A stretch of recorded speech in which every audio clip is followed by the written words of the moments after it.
2025 ജെയ് മെയിൻസുമായിട്ട് ബന്ധപ്പെട്ട് ഏറ്റവും പുതിയൊരു അപ്ഡേഷൻ വന്നിരിക്കുന്ന മറ്റൊന്നുമല്ല. നമ്മൾ ആപ്ലിക്കേഷൻ സമർപ്പിച്ചപ്പോൾ നമ്മുടെ ഫോട്ടോഗ്രാഫ് സമർപ്പിച്ചിരുന്നു. ആ ഒരു സമയത്ത് നമ്മൾ സമർപ്പിച്ച ഫോട്ടോഗ്രാഫിൽ എന്തെങ്കിലുമൊക്കെ മിസ്റ്റേക്സും കാര്യങ്ങളും ഉണ്ടെങ്കിൽ ഇപ്പോൾ ഒരിക്കൽ കൂടി തിരുത്താനുള്ള ഒരു അവസരവുമായിട്ട് ഇന്ത്യ വന്നിരിക്കുകയാണ്.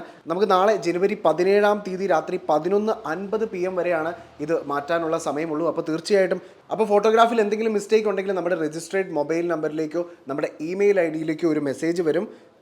അപ്പോൾ തീർച്ചയായിട്ടും ആ മെസ്സേജ് ലഭിക്കുന്ന എല്ലാ വിദ്യാർത്ഥികളും തന്നെ അതായത് ജനുവരി 17 11:50 PM മുൻപായിട്ട് തന്നെ കറക്റ്റ് ചെയ്യാൻ ശ്രമിക്കുക. പിന്നെ ഒരു കാര്യം കൂടി ഇന്ത്യ നമ്മൾ അലേർട്ട് ചെയ്തിട്ടുണ്ട്.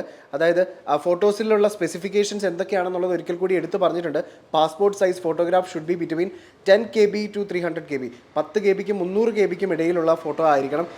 80% നമ്മുടെ മുഖം കാണാൻ സാധിച്ചിരിക്കണം ആ ഫോട്ടോയിൽ. ആൻഡ് നമ്മൾ സമർപ്പിക്കുന്ന ആ ഫോട്ടോഗ്രാഫിൻ്റെ ഫോർമാറ്റ് എന്ന് പറയുന്നത് JPG ഓർ JPEG ഫോർമാറ്റിലായിരിക്കണം സബ്മിറ്റ് ചെയ്യേണ്ടത്. പാസ്പോർട്ട് സൈസ് കളർ ഫോട്ടോ ആയിരിക്കണം സമർപ്പിക്കേണ്ടത്. അപ്പോൾ ഫോട്ടോഗ്രാഫുമായി ബന്ധപ്പെട്ട് നിങ്ങൾക്ക് എന്തെങ്കിലുമൊക്കെ SMS ലഭിക്കുകയാണെങ്കിൽ തീർച്ചയായിട്ടും നിങ്ങൾ നാളേക്ക് മുൻപായി തന്നെ ഏറ്റവും വലിയ കരുതലോടുകൂടി അത് റീസെറ്റ് ചെയ്യാൻ ശ്രമിക്കണം. അപ്പോൾ ഇന്ത്യയുടെ ഭാഗത്ത് നിന്ന് അലേർട്ട് ലഭിച്ച വിദ്യാർത്ഥികളും ലഭിക്കാത്ത വിദ്യാർത്ഥികളും തീർച്ചയായിട്ടും സ്റ്റുഡൻസ് പ്രൊഫൈലിൽ കയറി ഒന്ന് ക്രോസ് ചെക്ക് ചെയ്യേണ്ടതാണ്. അപ്പോൾ ജെയ് മെയിൻസുമായിട്ട് ബന്ധപ്പെട്ട ഏറ്റവും പുതിയ അപ്ഡേഷൻസ് ഏറ്റവും ആധികാരികമായി ബ്രില്യൻറ്റ് ടീമിനൊപ്പം. Brilliant Study Center, India's #1 coaching center for NEET and JEE.